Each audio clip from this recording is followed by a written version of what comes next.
பிற்கால சோழருடைய ஆட்சிக்கு பிறகு 13ஆம் நூற்றாண்டுக்கு பிறகு இங்க சோழ சாம்ராஜ்யம் வீழ்ந்த பிறகு இந்த சோழ சாம்ராஜ்யத்தை காப்பாற்றுவதற்காக திருவண்ணாமலையை ஆட்சி செய்த வல்லாளர், படைவீட்டை தலைநகராக கொண்டு ஆட்சி செய்த சம்புவராயர்கள், சேந்தமங்கலத்தை தலைநகராக கொண்டு ஆட்சி செய்த காடவராயர்கள், இப்படி பல்வேறு குறுநில மன்னர்கள் தான் அந்த சோழ சாம்ராஜ்யத்தை சோழர்களுடைய ஆட்சிக்கு பிறகு இந்த மண்ணை காப்பாற்றியவர்கள்.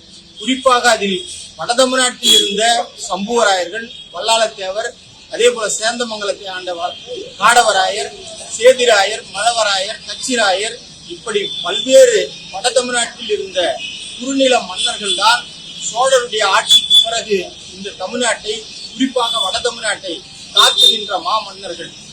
நீங்கள் 13ஆம் நூற்றாண்டினுடைய பிற்பகுதியில் டெல்லியில் உருவான இந்த அலாவுதீன் கில்ஜி தலைமையிலான இஸ்லாமிய சுல்தான் வம்சம் தென்னிந்தியா முழுக்க கைப்பற்ற அவர்கள் படையெடுத்த போது அதில் முதல் அவர்களுடைய படைக்கு இரையானது இந்த ஆந்திரா பகுதியில் இருக்கக்கூடிய அரசாட்சிகள் தான். அன்றைக்கு இருந்த காம்பிலா ராஜ்யம், பாமினி ராஜ்யம், தேவகிரி, இப்படியான துவாரக சமுத்திரம், இதையெல்லாம் வீழ்த்திய பிறகுதான் அவர்கள் தமிழ்நாட்டுடைய எல்லையில் கால் எடுக்கிறார்.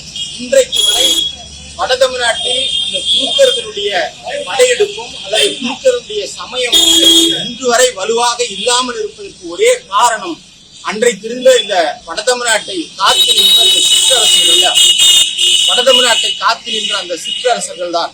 இந்த சிற்றரசர்கள் இல்லாமல் போயிருந்தால் என்றைக்கோ இந்த நிலம் வேற்று மொழியினுடைய, வேற்று மதத்தவருடைய கட்டுப்பாட்டுக்குள் சென்றிருக்கும்.